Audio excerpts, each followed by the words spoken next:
We'll be arriving at Branley Castle in about 5 minutes. But before we get there, I'll give you a little information about the castle and what our visit will include. So, in fact, there's been a castle on this site for over 1100 years. The first building was a fort constructed in 914 AD for defence against Danish invaders by King Alfred the Great's daughter, who ruled England at the time.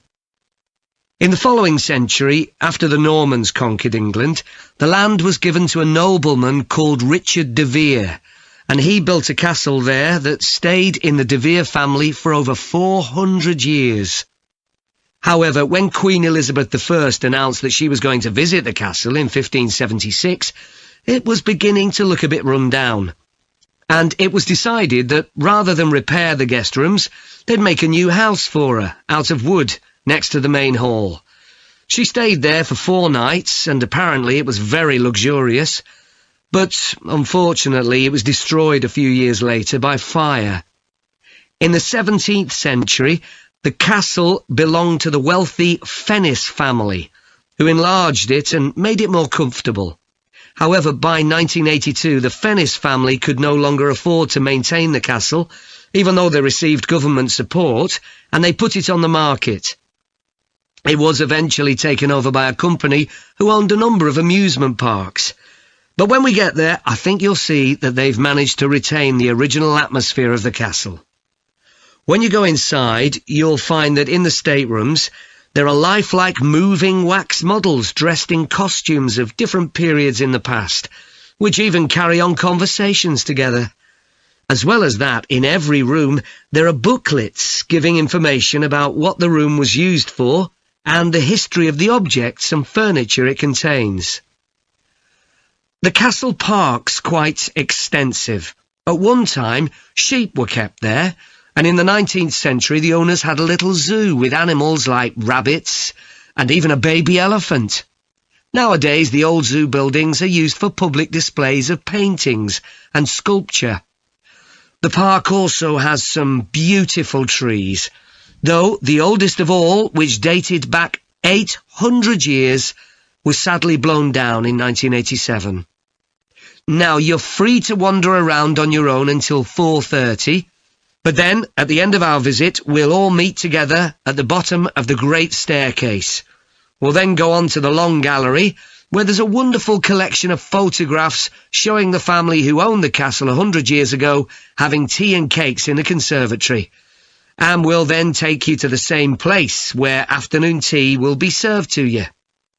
Now, if you can take a look at your plans, you'll see Branley Castle has 4 towers joined together by a high wall, with the river on 2 sides. Don't miss seeing the Great Hall. That's near the river in the main tower, the biggest one, which was extended and redesigned in the 18th century. If you want to get a good view of the whole castle, you can walk around the walls. The starting point's quite near the main entrance. Walk straight down the path until you get to the south gate, and it's just there. Don't go on to the north gate. There's no way up from there. There'll shortly be a show in which you can see archers displaying their skill with a bow and arrow. The quickest way to get there is to take the first left after the main entrance and follow the path past the bridge. Then you'll see it in front of you at the end. If you like animals, there's also a display of hunting birds, falcons and eagles and so on. If you go from the main entrance in the direction of the south gate, but turn right before you get there instead of going through it, you'll see it on your right, past the first tower. At 3 p.m, there's a short performance of traditional dancing on the outdoor stage. That's right at the other side of the castle from the entrance and over the bridge.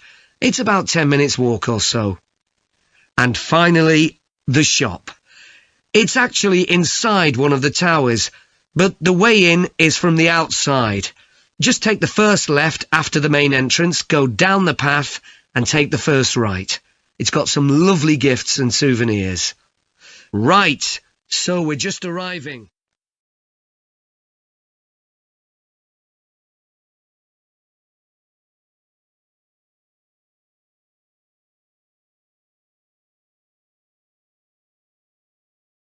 So, Rosie and Martin, let's look at what you've got for your presentation on woolly mammoths.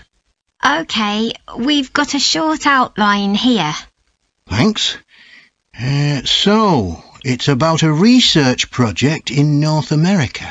Yes, but we thought we needed something general about woolly mammoths in our introduction to establish that they were related to our modern elephant, and they lived thousands of years ago in the last ice age. Maybe we could show a video clip of a cartoon about mammoths, but that'd be a bit childish. Or we could have a diagram. It could be a timeline to show when they lived, with illustrations. Or we could just show a drawing of them walking in the ice. No, let's go with your last suggestion. Good.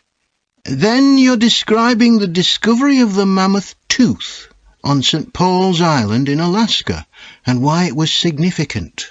Yes, the tooth was found by a man called Russell Graham. He picked it up from under a rock in a cave. He knew it was special. For a start, it was in really good condition, as if it had been just extracted from the animal's jawbone. Anyway, they found it was 6,500 years old. So why was that significant? Well, the mammoth bones previously found on the North American mainland were much less recent than that, so this was really amazing. Then we're making an animated diagram to show the geography of the area in prehistoric times. So, originally, St. Paul's Island wasn't an island. It was connected to the mainland, and mammoths and other animals, like bears, were able to roam around the whole area. Then the climate warmed up and the sea level began to rise, and the island got cut off from the mainland. So those mammoths on the island couldn't escape. They had to stay on the island. And in fact, the species survived there for thousands of years after they'd become extinct on the mainland. So why do you think they died out on the mainland? No one's sure.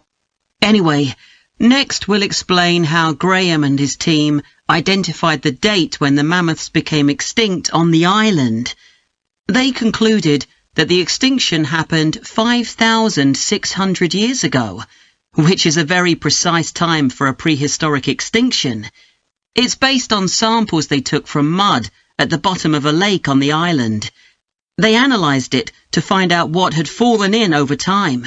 Bits of plants, volcanic ash, and even DNA from the mammoths themselves. It's standard procedure, but it took nearly 2 years to do. So why don't you quickly go through the main sections of your presentation and discuss what actions needed for each part? OK. So for the introduction, we're using a visual. So once we've prepared that, we're done. I'm not sure. I think we need to write down all the ideas we want to include here, not just rely on memory. How we begin the presentation is so important. You're right. The discovery of the mammoth tooth is probably the most dramatic part, but we don't have that much information, only what we got from the online article. I thought maybe we could get in touch with the researcher who led the team and ask him to tell us a bit more. Great idea. What about the section with the initial questions asked by the researchers? We've got a lot on that, but we need to make it interesting. We could ask the audience to suggest some questions about it and then see how many of them we can answer. I don't think it would take too long. Yes, that would add a bit of variety. Then the section on further research carried out on the island, analysing the mud in the lake. I wonder if we've actually got too much information here. Should we cut some? I don't think so, but it's all a bit muddled at present. Yes. Maybe it would be better if it followed a chronological pattern. I think so. The findings and possible explanations section is just about ready, but we need to practice it so we're sure it won't overrun. I think it should be okay, but yes, let's make sure. In the last section, relevance to the present day, you've got some good ideas, but This is where you need to move away from the ideas of others and give your own viewpoint. OK, we'll think about that. Now, shall we show you some of the...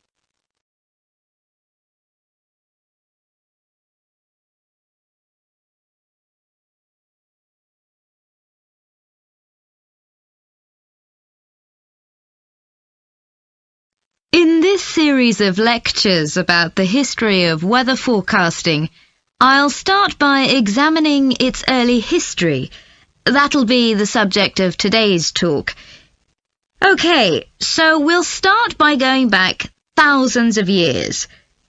Most ancient cultures had weather gods, and weather catastrophes, such as floods, played an important role in many creation myths. Generally, weather was attributed to the whims of the gods, as the wide range of weather gods in various cultures shows. For instance, there's the Egyptian sun god Ra, and Thor, the Norse god of thunder and lightning. Many ancient civilizations developed rites such as dances in order to make the weather gods look kindly on them. But the weather was of daily importance. Observing the skies and drawing the correct conclusions from these observations was really important. In fact, their survival depended on it. It isn't known when people first started to observe the skies, but at around 650 BC, the Babylonians produced the first short-range weather forecasts, based on their observations of clouds and other phenomena. The Chinese also recognized weather patterns, and by 300 BC, astronomers had developed a calendar which divided the year into 24 festivals, each associated with a different weather phenomenon. The ancient Greeks were the first to develop a more scientific approach to explaining the weather. The work of the philosopher and scientist Aristotle in the 4th century BC is especially noteworthy, as his ideas held sway for nearly 2,000 years. In 340 BC, he wrote a book in which he attempted to account for the formation of rain, clouds, wind, and storms. He also described celestial phenomena such as halos, that is, bright circles of light around the sun, the moon, and bright stars, and comets. Many of his observations were surprisingly accurate. For example, he believed that heat could cause water to evaporate, but he also jumped to quite a few wrong conclusions, such as that winds are breathed out by the earth. Errors like this were rectified from the Renaissance onwards. For nearly 2,000 years, Aristotle's work was accepted as the chief authority on weather theory. Alongside this, though, in the Middle Ages, weather observations were passed on in the form of proverbs, such as red sky at night, shepherd's delight, red sky in the morning, shepherd's warning. Many of these are based on very good observations and are accurate, as contemporary meteorologists have discovered. For centuries, any attempt to forecast the weather could only be based on personal observations. But in the 15th century, scientists began to see the need for instruments. Until then, the only ones available were weather vanes, to determine the wind direction, and early versions of rain gauges. One of the first, invented in the 15th century, was a hygrometer, which measured humidity. This was one of many inventions that contributed to the development of weather forecasting. In 1592, the Italian scientist and inventor Galileo developed the world's first thermometer. His student Torricelli later invented the barometer, which allowed people to measure atmospheric pressure.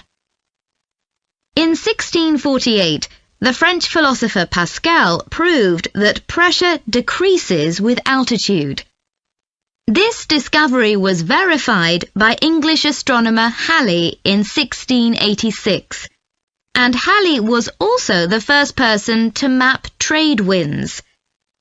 This increasing ability to measure factors related to weather helped scientists to understand the atmosphere and its processes better, and they started collecting weather observation data systematically.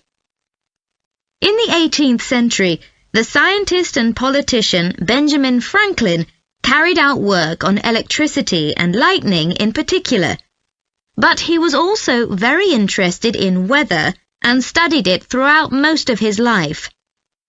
It was Franklin who discovered that storms generally travel from west to east.